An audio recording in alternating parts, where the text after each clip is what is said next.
Language conspiracy files on the third tower.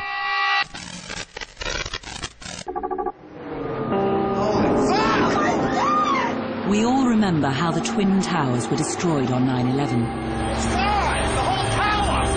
Holy crap! Let's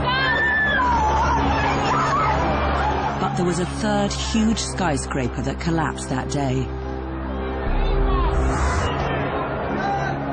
Unlike the Twin Towers, no plane hit Tower 7. Building 7 is the smoking gun of 9/11. Keep your eye on that building. It'll be coming down soon. What could cause a seemingly sound 47-story building to collapse? In the building, I heard explosions. Outside of the building, I heard explosions. Could one use a controlled demolition on any building? Sure. Did it happen to WTC 7 on 9/11? No, it did not. The official explanation is that ordinary fires caused its collapse.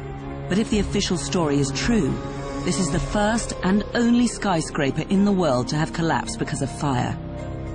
We're asking questions. We expect some answers. Nearly 7 years on, and the final government report on the third tower has still not been published. We talk to witnesses who have become central figures in the controversy. It hurts when you're being accused of mass murder. And look at new evidence to unravel the last great mystery of 9/11. 3 words, man. Money, power, and control. That's really all it comes down to.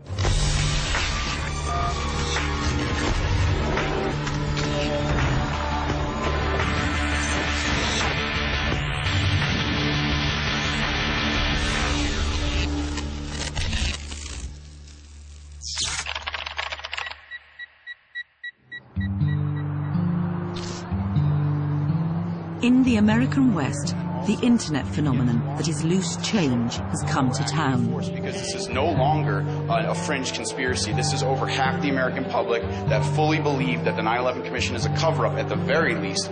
We just know that we've been lied to in a big way, and that's why we need a new investigation.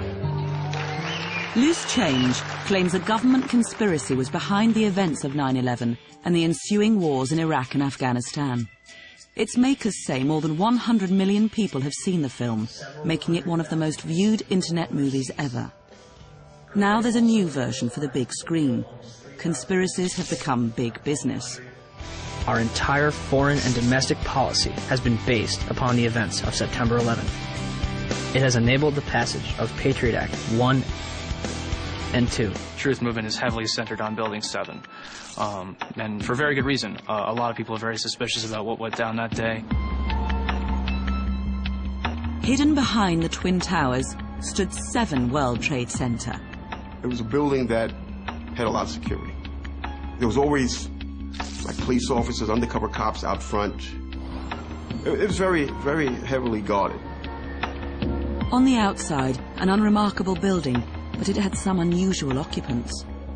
The Secret Service, the CIA, the Department of Defense, and the Office of Emergency Management, which would coordinate any response to a disaster or a terrorist attack.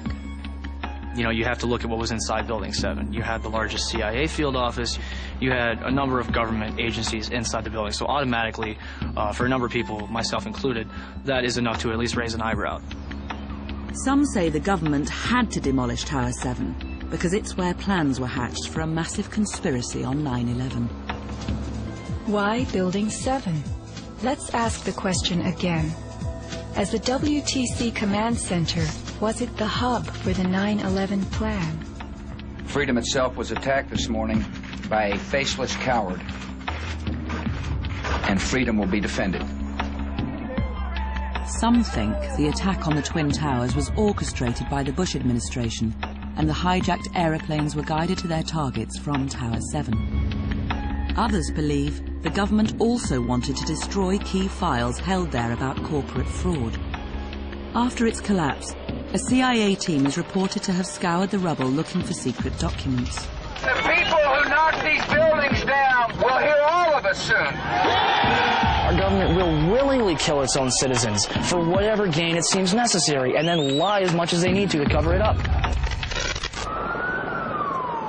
It was the third tower to collapse that day, but its destruction was never mentioned in the 9/11 Commission report. and the first official inquiry into Tower 7 was unable to be definitive about what caused its collapse.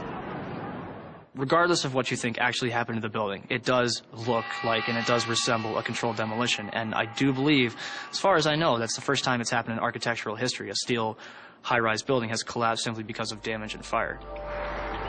Now a group of architects, engineers and scientists who understand buildings say the official explanation that fires caused the collapse is impossible. They argue there must have been a controlled demolition. I saw this building, which had never been hit by a plane, come crashing straight down. I must admit, I was taken back as a physicist. It is the most obvious example of controlled demolition with explosives. Despite the collapse of Tower 7 making architectural history as the first skyscraper to collapse because of fire, all the steel from the 47-story skyscraper was taken away to be melted down. Some made its way into this new US Navy vessel. But it turns out one section of steel was kept. How it got to be in its present state was described by the New York Times as perhaps the deepest mystery uncovered in the investigation.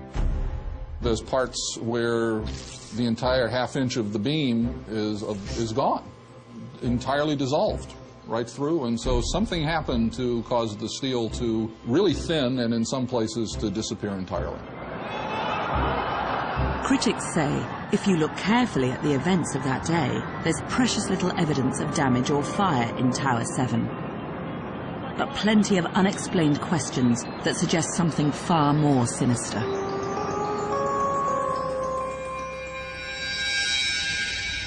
Tuesday, 11th of September 2001 started like any other working day in downtown New York. But as these pictures were being filmed that morning, something extraordinary was already underway. Early that morning, the fire alarm system for the entire Building 7 was placed on test because of routine maintenance. For the next 8 hours, any alarms received from the system are to be ignored. An hour later, American Airlines Flight 11 leaves Boston's Logan International Airport. We have a problem here. We have a hijacked aircraft headed towards New York, and we need you guys we need someone to scramble some F-16s or something up there to help us out. Is this real world or exercise? No, this is not an exercise, not a test. At 8:46, a Boeing 767 slammed into the North Tower. It was carrying around 10,000 gallons of jet fuel. I watched it. I seen it go wow. I heard the boom. See, I thought as soon as it happened, I said, was it terrorists? Because the fire department been waiting there. Like they've been waiting for them to come in. And I said, what is the fire department just sitting there for? That's what I'm thinking. Is it a conspiracy? Is that a boom? Straight away, the emergency operations plan was put into action, and police, fire, health and other teams were called to Tower 7. Holy shit! A second Boeing 767 laden with jet fuel hit the South Tower. 2 more planes had been hijacked, and the order was given to evacuate civilians from Tower 7. Well, police department and Intel and FBI, they would tell us, yeah, we had a plane hit us in the Pentagon, and we now realize, it take too long to realize we were under attack. What building would be attacked next? Tower 7? It could have been a target. I felt at the time, because of where we were, could have been a serious target, and plus the other federal agencies in that building.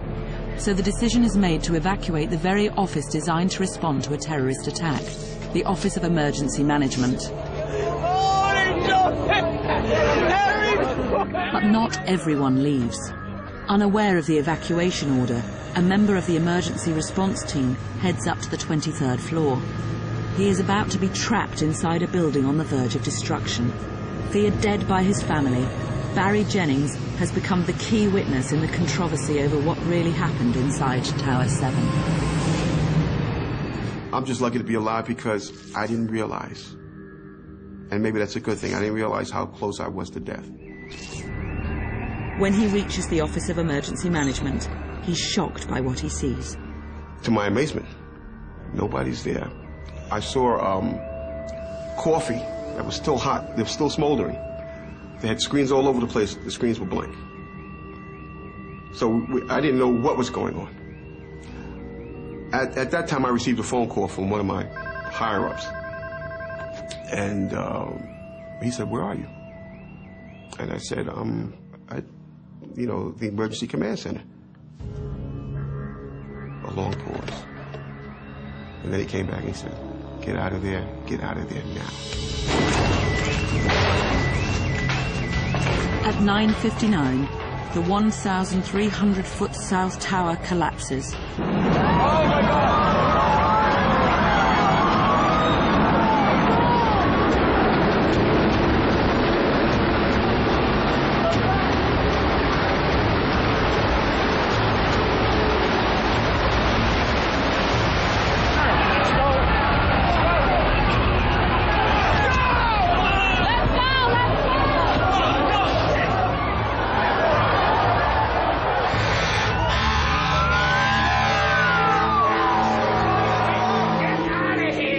Debris and dust are thrown over a huge area, and Tower 7 doesn't escape.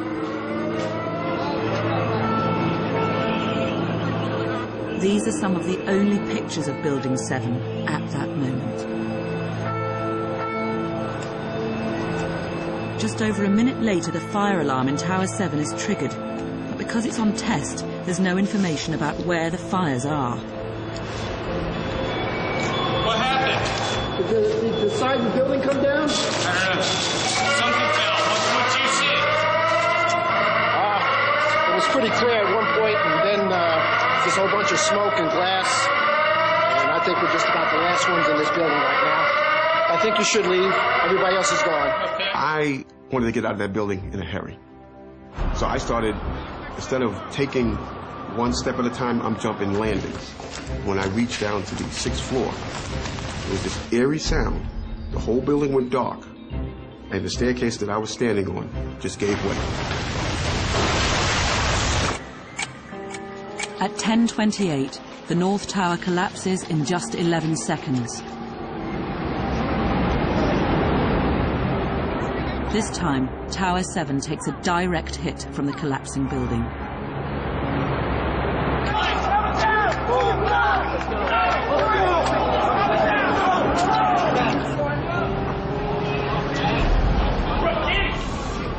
According to the official account, this is the start of a chain of events that will ultimately lead to the collapse of Tower 7.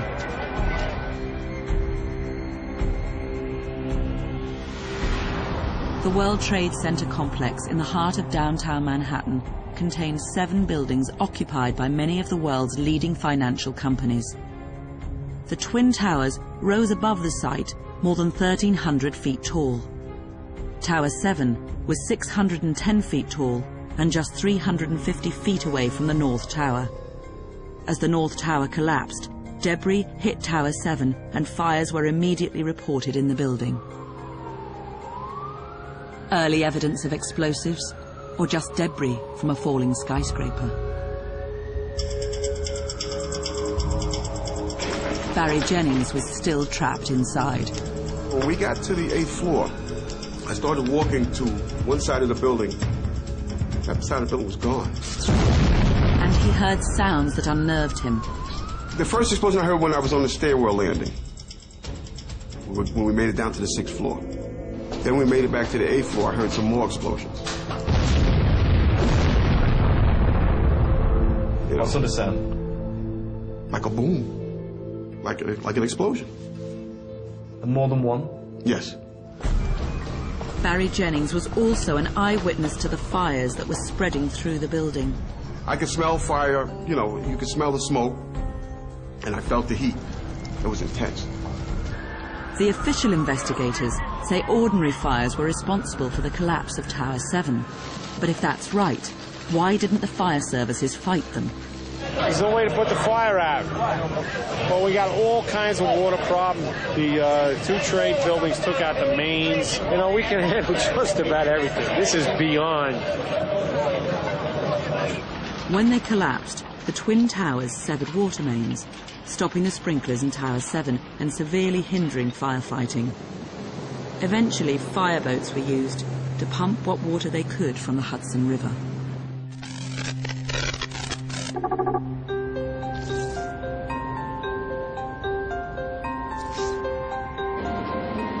A new group has been set up bringing together architects and engineers from across the country that question the official explanation.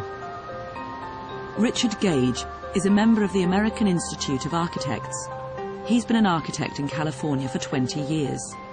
He set up the group, Architects and Engineers for 9/11 Truth, which now has more than 390 professionals from around the world.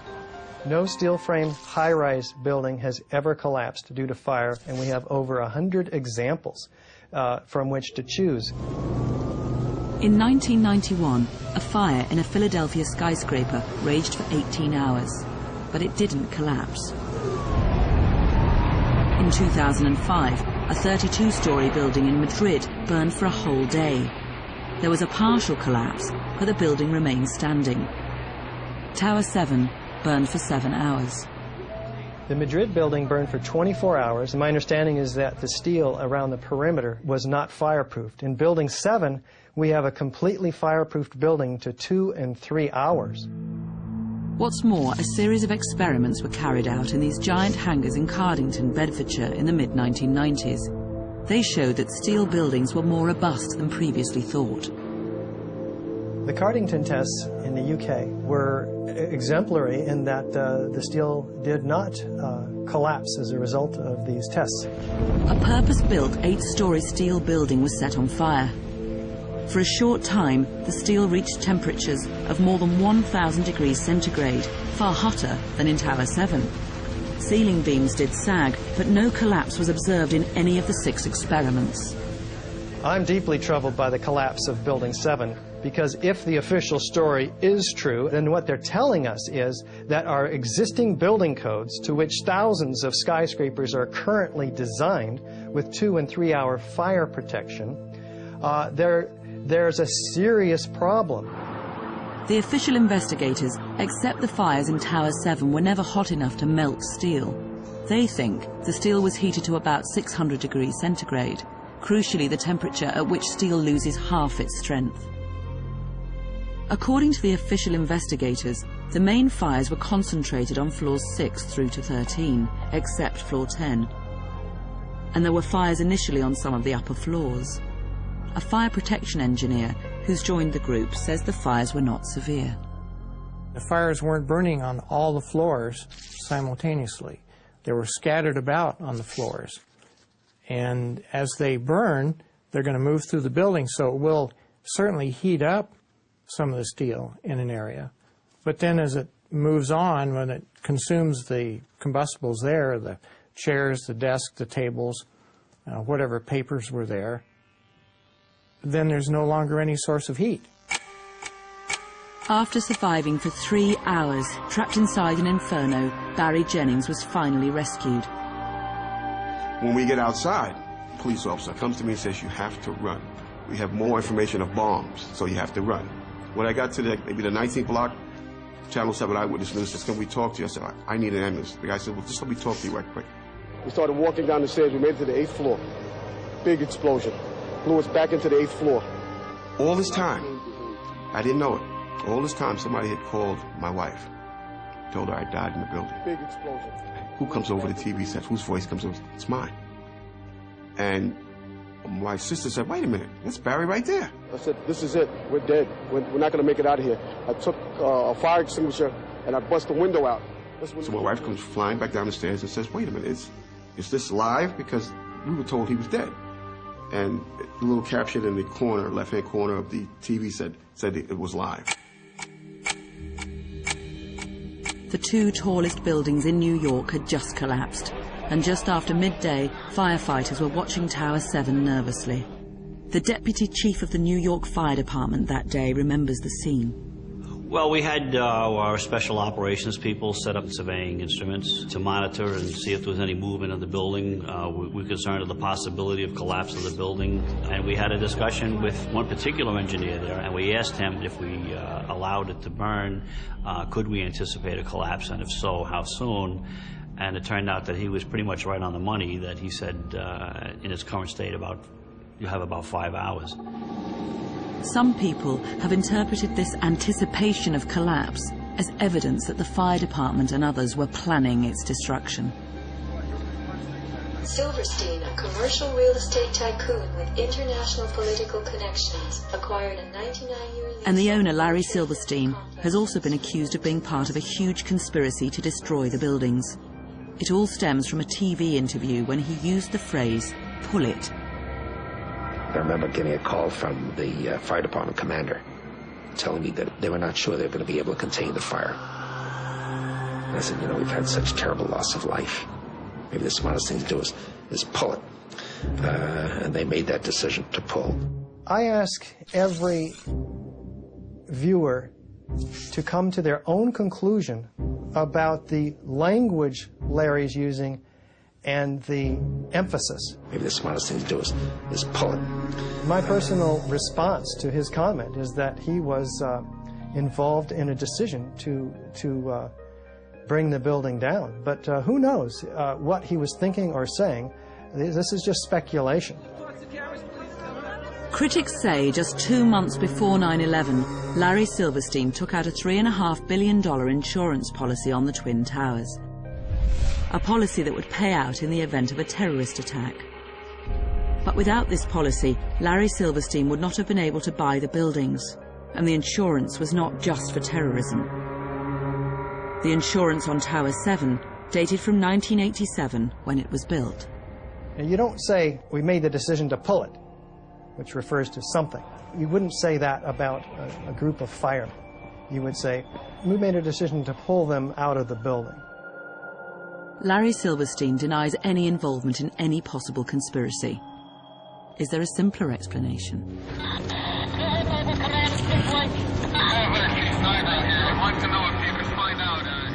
The fire chief, who was forced to assume command of New York's rescue operation that day, had narrowly escaped death with the collapse of the South Tower. It was like the surface of another planet. All there was powdered debris and metal. It was a very strange scene. Emergency teams scoured the wreckage, desperately searching for survivors, among them hundreds of their own friends and colleagues. At 3 o'clock, with the condition of Tower 7 deteriorating rapidly, Chief Nigro was forced to make an impossible choice. The biggest decision was to make an evacuation zone around number 7, to pull everyone away, to stop the rescue efforts that were going on, which was very difficult to do because there were people trapped still, and to step back and wait. But was Larry Silverstein really giving the orders? We don't need to ask permission from the owner, no. When we're in charge of the building, we're in charge, and that decision would be the fire chief and his alone. That's why I would know that there is no conspiracy, because for me to be a part of that would be obscene. And it disgusts me to even think of it.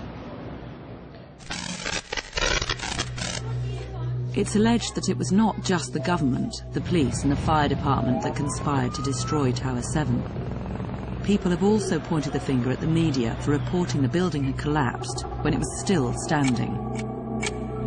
We are getting information now that one of the other buildings, Building 7, in the World Trade Center complex, is on fire and has either collapsed or is collapsing. Now, more on the latest building collapse in New York. You might have heard a few moments ago I was talking about... Some have suggested the media were handed scripts by the conspirators. This morning's attacks. We'll probably find out more now about that from our correspondent, Jane Stanley. Jane, what more can you tell us about... But Tower 7 was still standing behind her. It almost sounded too far-fetched. Well, unfortunately, I think we've lost the line with Jane Stanley.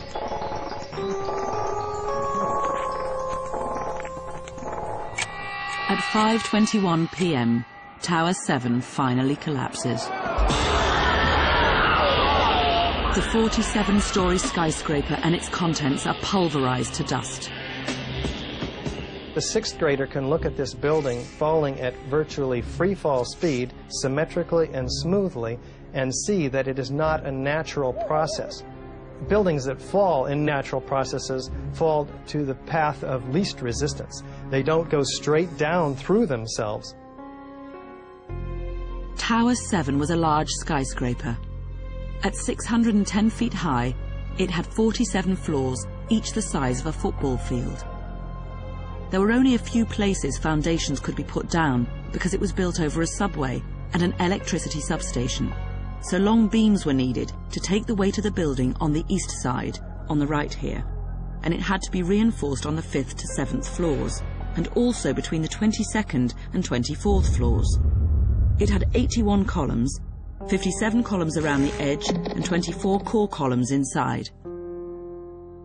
In order for the perimeter to fall perfectly and symmetrically, which it pretty much does at Building 7, all of those columns have to be removed within a tenth of a second of each other. Fire cannot do that. Controlled demolition can. A structural engineer who's joined Richard Gage's group says he can imagine 1 or 2 columns collapsing. It is possible that you could have a local failure as a result of a connection failing. But the likelihood of that failure dragging the entire building in such a fashion that all the columns would fail at the same time is an impossibility. Impossibility? Yes. Did Building 7 collapse because of damage from the falling North Tower? Or was it also a controlled demolition? Loose Change has found one demolition expert with 28 years' experience who thinks he knows what happened. When he was shown the video for the first time, he was taken aback. Dit is controlled demolition. Zeker weten. Zeker weten. Er is nagesprongen. Dit is in opdracht gebeurd. Het heeft een team gedaan van experts. Maar dit is ook op 11 september gebeurd. Weet je dat zeker? Ja.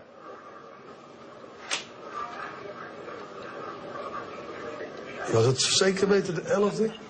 Dat kan heel waar zijn. 7 uur nadat de World Trade Center naar beneden viel. Ja? Hebben ze hard gewerkt. But it's not a view shared by other demolition experts.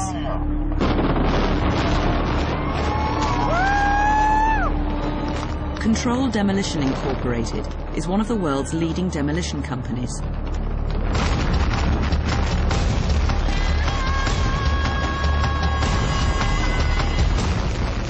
Mark Loiseau has been in this family business all his life. He knows what it takes to bring a building down. The largest steel structure we've taken down, which I think is still a Guinness record, is the J.L. Hudson building in Detroit.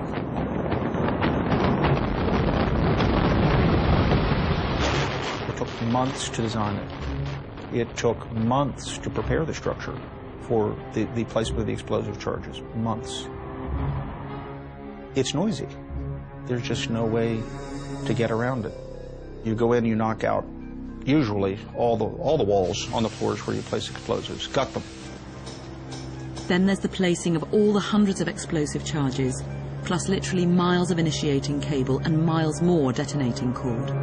Is it actually possible to have done a controlled demolition of a building like Building 7 and it to be occupied and no one to have seen anything? In a screenplay, in a movie. Something with Bruce Willis in it, maybe. In reality, no. But the architect Richard Gage has an answer for that.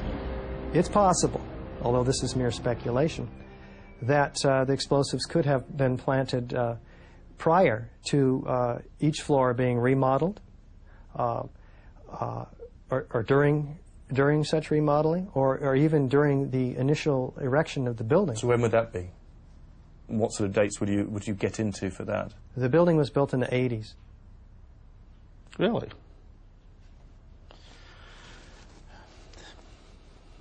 I don't know what to say to that. These explosives have a life expectancy. They have a shelf life. Some of the ones manufactured here in this country, they say use within 3 years. Otherwise, you can't trust them to go off at all. But what about the sounds of explosions before the collapse? This one was recorded after both of the Twin Towers had collapsed and before Tower 7's collapse.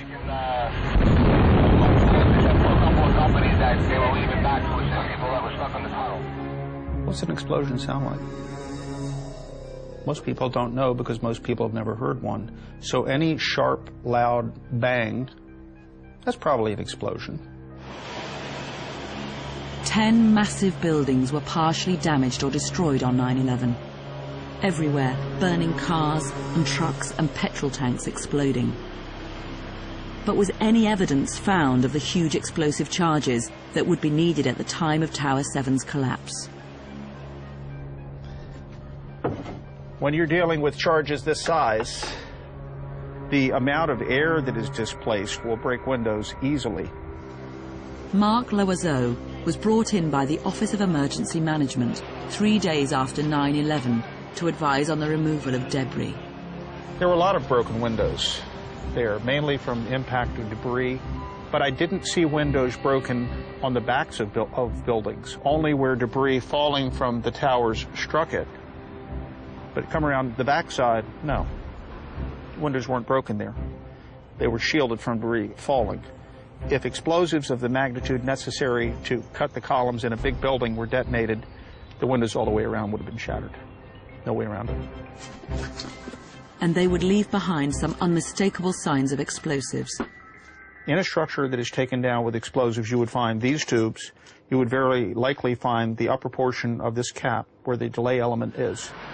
Investigators for the first inquiry by the Federal Emergency Management Agency, or FEMA, were on the scene immediately. Dr. Gene Corley was the lead investigator. A structural engineer for 50 years, he did the forensic work on the Oklahoma City bombing, on the Waco fire, as well as the World Trade Center, all subjects of conspiracy theories. We looked at everything. Controlled demolition was ruled out because there was no evidence of controlled demolition. And you looked for evidence of it? We looked for it, yes. And we found no evidence of controlled demolition.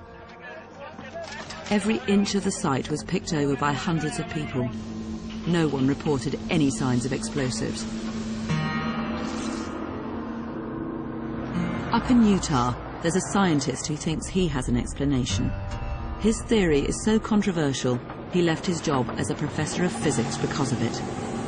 Stephen Jones thinks he's found evidence of an unconventional explosive in the dust from the World Trade Center. It is rather like a DNA in an investigation. In other words, this dust carries all this information of what caused it, what created it. And it holds on to that information, and it's just crying from the dust for us to look at it. Professor Jones thinks there was a conspiracy to destroy Tower 7 and the Twin Towers using a strange substance that can quite literally melt steel.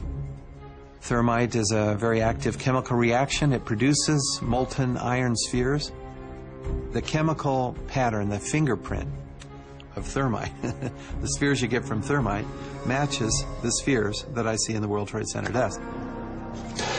Both the dust and thermite contain iron oxide and aluminium.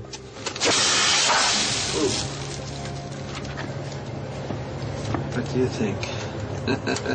I would say that it melted out the whole side. Oh, went right through the aluminum, of course, I should have. So as the thermite reacts, it blows molten iron into the air, where it forms droplets due to surface tension, and then those solidify and form these little spheres. Using a scanning electron microscope, Professor Jones is able to produce high-resolution images of the spheres in the 9/11 dust. And he was given one sample from Brooklyn Bridge, found within an hour of the collapse of the Twin Towers. The dust was collected by photography student Frank D'Alessio. Yeah, I was sort of playing with it that day. You could, I was pushing it off and sort of, it was like snow. There was, an abundant amount, caked up above. And I'm pretty sure I got it right within there, and then headed out. This is the one that was within 20 minutes of the collapse of the towers. It was a great sample. These iron-rich spheres can only be formed at very high temperatures. The office fires in Tower 7 on 9/11 were not hot enough. Professor Jones is convinced the spheres were formed by thermite, which generates extreme temperatures. When a NASA aeroplane flew over Ground Zero, the temperatures recorded were remarkably high. The highest within Tower 7's footprint was 727 degrees centigrade. Yet this was 5 days after 9/11, and firemen had been spraying huge amounts of water on the site. And there are reports of red-hot metal in the debris. But there is another explanation for the iron spheres. They could have come from cutting torches used after 9/11 to clear the site, or from any building work before. Stephen Jones says that doesn't explain the presence of aluminium, and he thinks these red chips in the dust could even be unreacted thermite. I saw thermite once in high school. It was very impressive, but I've never seen anyone use a material which melts steel for demolition purposes. I don't see how you could possibly get all of the columns to melt through at the same time. On the internet, there are references to secret formulations of thermite that have special properties. You can cut with thermite without a large explosion. You see? In other words, for thermite, you can formulate it to burn rapidly or slowly. The key is nanothermite. Why won't people deal with super thermite? It's like they don't want to see it, I guess. I don't know, but it does exist. We have reports of it in a sol gel form. It's very explosive. The sol gel can be formed and shaped. I suppose you can keep saying, but what if, and you could go to Fantasyland and make up whatever you wanted. It's just not real. It's not real. The materials and the technologies just aren't there. If they were, I'd know. Mark Loiseau is not unbiased due to his very wealthy clientele. He also works for the federal government. He can't come out and say this is a controlled demolition if he doesn't want to lose many of his top clients. But other people have gone much further and accused Mark Loiseau of being part of a conspiracy. But they say that you did work at Ground Zero, which you did, and you've got the absolute perfect credentials for a government-paid demolition expert, and of course you're going to say, I didn't do it, but you've absolutely fit the bill. I'd make a great terrorist, I suppose. Unfortunately, I don't have those inclinations. Since 9/11, Mark Loiseau and his company have been the subject of a hate campaign and even accused of mass murder. I'm disturbed by 9/11. I'm disturbed by all of this. But I think there are ways to handle it and ways that you don't handle it. And you certainly don't terrorize people like the good folks that work here and family members.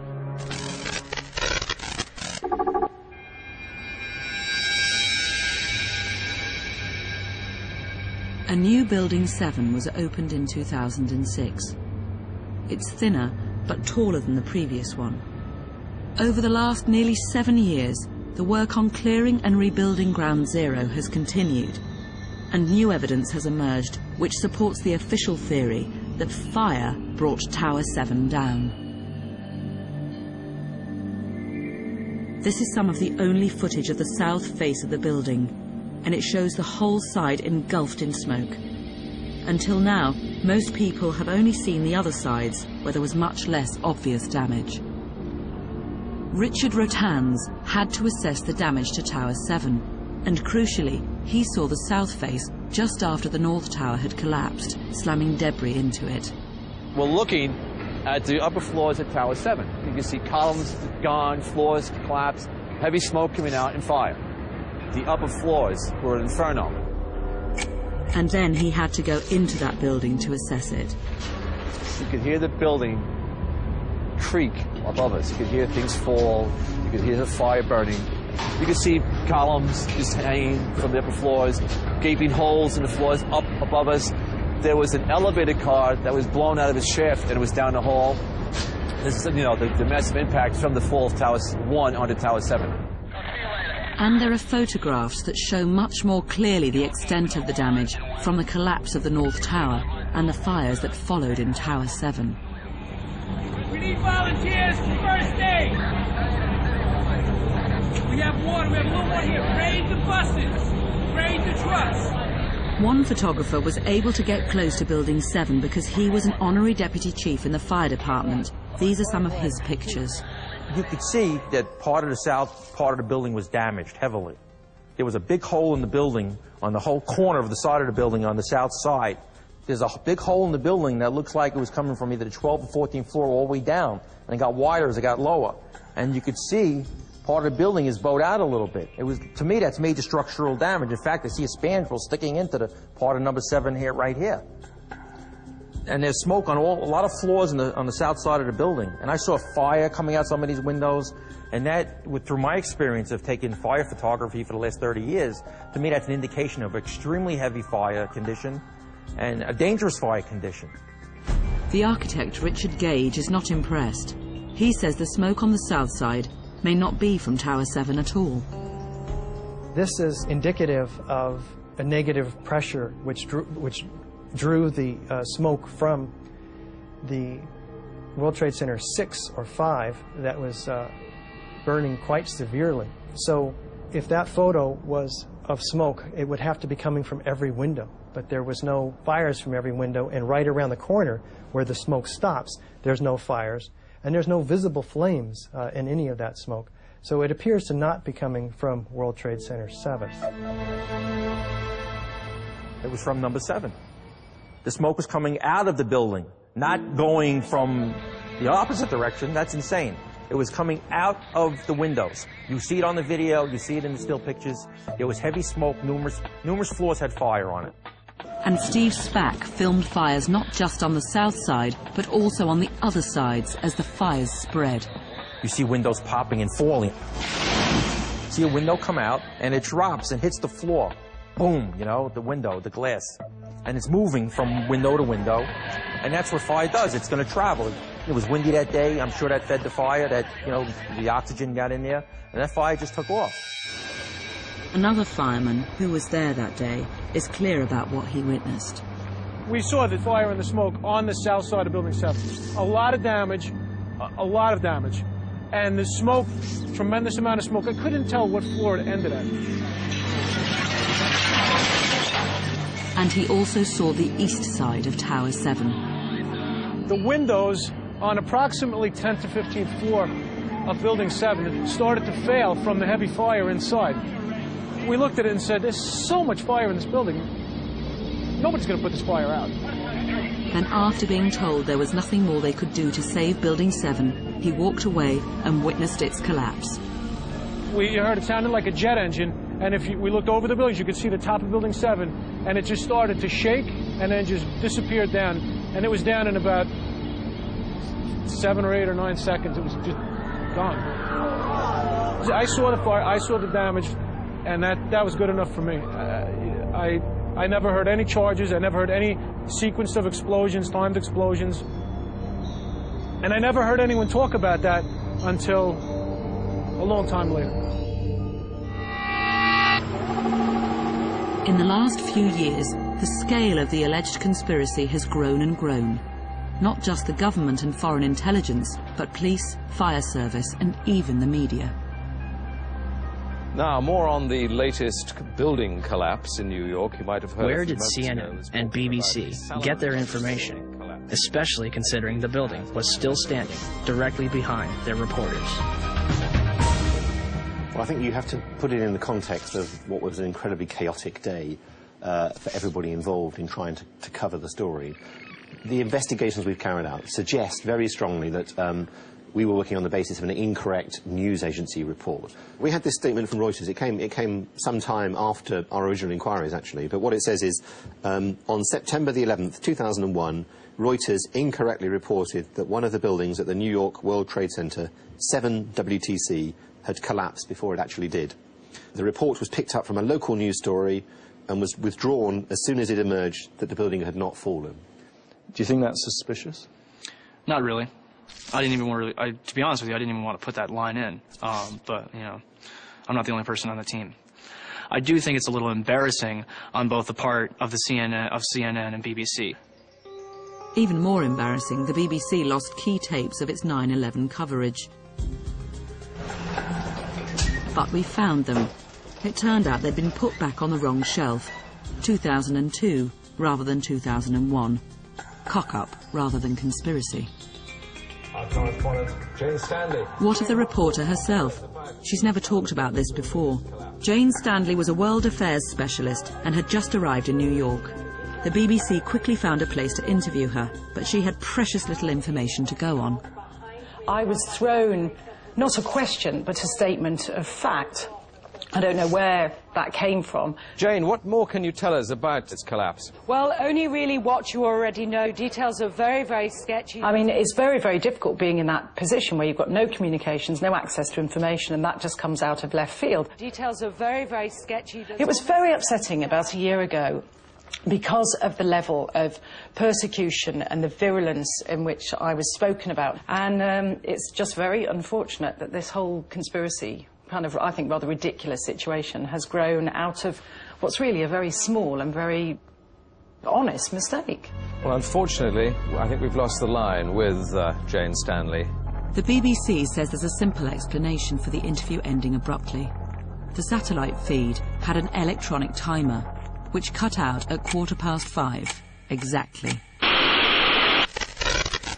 This is the Alex Jones Show on News Radio 590 KLPJ. Boom, there's a huge explosion. There's dead people all over the lobby, and the cops are saying, don't look at them, because remember, they say nobody died. But, folks, we have them.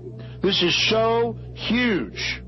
Every word used by eyewitnesses is picked over in a relentless search for a hidden truth. Conspiracy talk shows and websites seized on an interview for loose change with a crucial witness, Barry Jennings. There's no evidence that anyone died in Tower 7 on 9/11. But did Barry's interview suggest something else? The amount of detail that Barry gave us in this interview was unreal. He says he was stepping over dead bodies in the lobby. Trouble is, Barry Jennings himself disagrees with their interpretation of his words. I didn't like the way, you know, I was portrayed. They portrayed me as seeing dead bodies. I never saw dead bodies. Lobby at nice escalators. But Dylan Avery has a recording of his interview, and he's unrepentant. And the firefighter that took us down kept saying, do not look down. And I kept saying, why? I said, do not look down. And we're stepping over people. And you know you can feel when you're stepping over people. I didn't take anything out of context. I said it felt like I was stepping over them, but I never saw them. And, you know, that's the way they portrayed me, and I didn't appreciate that, so I told them to pull my interview. Do I think that our government would do something like that to its people? No. I honestly don't believe that. Well, I know that I was in there, heard what I heard, saw what I saw.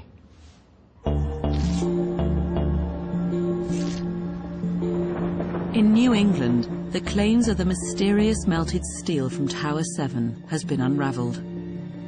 It was found by fire protection engineer Professor Jonathan Barnett in a salvage yard. It came from a much larger beam. This was the size of steel that they used in the construction of Tower 7. They didn't use this particular kind of steel in Towers 1 or Towers 2. So that's why we know its pedigree. It was a surprise to me because it was so eroded and deformed, and so we took it for analysis in the lab. Well, it was attacked by what we determined was a liquid slag. When we did the analysis, we actually identified it as a liquid containing iron, sulfur, and oxygen. You can see what it does is it attacks the grain boundaries, and then this bit would eventually have fallen out, and it would continue the attack. Professor Sisson says it didn't melt, it eroded. The cause were those very hot fires and the debris after 9/11 that cooked the steel over weeks. The sulfur came from masses of gypsum wallboard that was pulverized and burnt in the fires. I don't find it very mysterious at all. That if I have steel in this sort of a high temperature atmosphere that's rich in oxygen and sulfur, this would be the kind of result I would expect.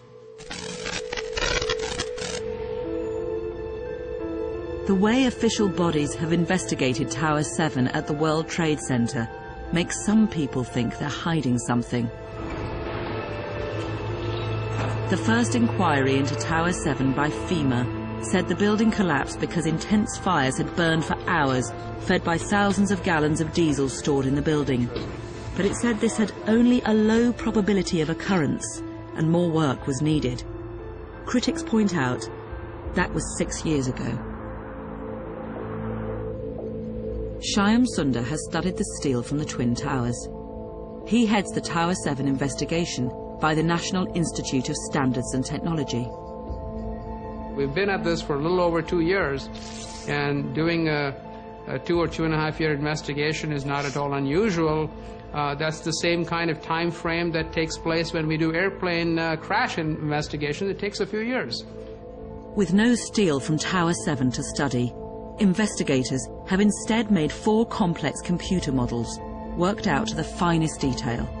They're confident their approach will provide the answers. We're moving as fast as we can. It's a very complex problem. It requires a level of fidelity in the modeling and rigor in the analysis that has never been done before. Through here, the red area is showing where we had observed structural damage. You can see there's a little bit of... They say the main reason for the collapse were normal office fires, not the diesel as first thought. You can see here we either have large sagging or buckling occurring in some of these floor beams, and these circles indicate the condition of the connections, where yellow is a partial failure and a pink is a full failure where the entire connection no longer is attached to the column. Other skyscrapers haven't fully collapsed before because of fire, but what happened on 9/11 was unique. Tower 7 was built over an electricity substation. There were many fires, and crucially, firefighters could not fight the fires in Tower 7. They didn't have enough water and focused on saving lives. Our working hypothesis now actually suggests that it was normal building fires that were growing and spreading throughout the multiple floors that may have caused the ultimate collapse of the buildings. Investigators have focused on the east side, where the long floor spans were under most stress. They think fires burnt long enough to weaken and break many of the connections that held the steel structure together. Most susceptible were the thinner floor beams, which required less fireproofing, and the connections between the beams and the columns. As they heated up, the connections failed, and the beams sagged and failed also. The combination of those two effects makes that column go unstable. When that happens, it leads then to a very large, unsupported column length. And there's hard physical evidence from another building at the World Trade Center, which helps explain how fire could have caused Tower 7 to collapse. Several of us went into Building 5, and as we walked along on the floor, we came to the edge of a concrete slab and looked out and were stunned because we saw a major collapse. We saw an interior section of the building that had collapsed simply due to fire. The steel was heated for hours, weakening it, and the connections sagged and failed. But what about the speed and neat symmetry of the collapse? The penthouse dropped, and then the entire perimeter of the main building begins and goes straight down in 6.5 seconds, which is virtually free fall speed. It turns out that when you have connections that essentially don't have strength for the loads that they are being subjected to, and you have this massive failure of a column, it does not take time. The structure has lost all integrity at that point in time. The final report on 9/11 is promised soon, but there's already a fierce battle on the airwaves and the internet. Call for quiet on the set. Live free or die. Good evening and welcome to Hardfire. I'm Ronald Wick. Tonight, a community TV station in New York hosts a regular program aimed at debunking conspiracy theories.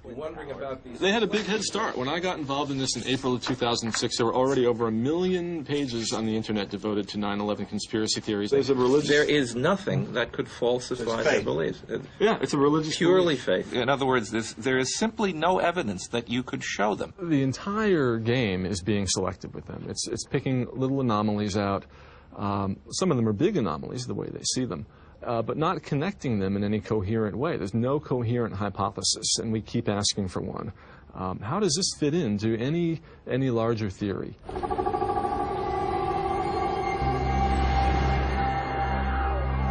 Some of the anomalies have been answered, but the big questions remain. How was a conspiracy carried out? Why? By who? And was it an inside job? The chief counter-terrorism advisor to President Bush on 9/11 was Richard Clarke, and he was with Vice President Dick Cheney in the White House that morning. People who believe in conspiracy theories, and particularly this one about WTC-7, don't understand government and clearly have never worked in government. Anyone who's ever worked in government will tell you two things: that the government doesn't have the competence to do a large-scale conspiracy like this, and number two, it can't maintain secrecy. There's almost nothing that I know of in 30 years of having top-secret clearances that hasn't come out in the Washington Post and the New York Times. There can be no whitewash at the White House. So there's no way this conspiracy of knocking down WTC-7 could have happened. But he's got 30 years of experience. I don't care what kind of fucking experience he has, man. I don't care. He's a person in the system. Of course he's going to tell you those kinds of things. You honestly think Richard Clarke is going to come out and say, oh yeah, of course the government was part of it. Oh yeah, of course there's a cover-up. No, he's going to fucking toe the party line and defend the government. He's going to defend his ex-bosses. Come on, man. The former chief counter-terrorism advisor does not think there's anything mysterious about Tower 7. I was in the World Trade Center 7 on a number of occasions. This was an office building in downtown New York. I mean, the fact that there were some government agencies in there is certainly true, but there are lots of other people in there too, and you could have rented an office or floor. Anybody could have. Every weekend, self-styled 9/11 truthers gather at Ground Zero. We think we're being lied to, and we can prove that. We're giving out free information about questions of 9/11, and we're giving out free DVDs. This is not a protest, this is a vigil of just giving out free information. Now, we don't come up with any particular theories. We're not going to tell you what happened because we don't know what happened. And I think it's extremely disrespectful from somebody outside of 9/11 to tell you exactly what happened because these questions are unanswered. You know, questions of what happened to World Trade Center 7 are unanswered. I guess everyone's entitled to their opinion. It kind of angers me because I was there. I've heard people talk about it that come from Cincinnati and California and wherever else they come from. I was here, you weren't.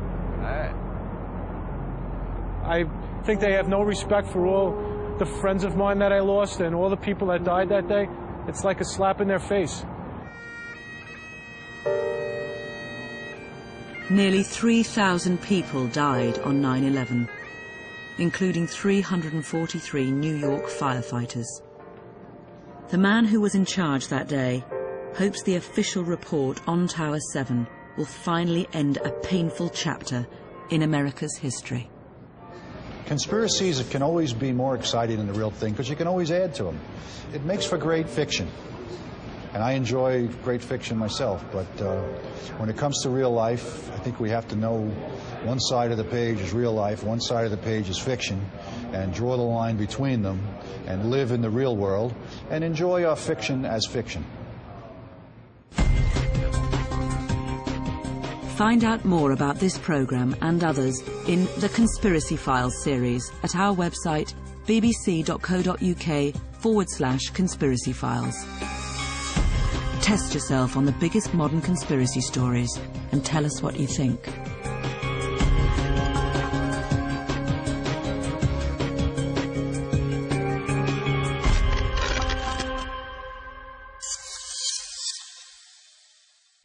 England's first test against South Africa starts on Thursday at 10:45. There's ball-by-ball coverage on 5 Live Sports Extra, scorecards through the red button and news and debate online. Catch every ball on the BBC. One woman and a wok on a culinary mission to put the E's into Chinese. This is really simple, right? It's really fresh. They look very innocent, but they're very deadly. Don't look so scared. Ching He Huang presents Chinese Food Made Easy. A new series, Monday at 8:30 on BBC Two. Graham Norton has some time-travelling fun with guests Catherine Tate and James Nesbitt in an hour on BBC Two. Right now, though, John Inverdale with a look back at the final thrilling day at Wimbledon.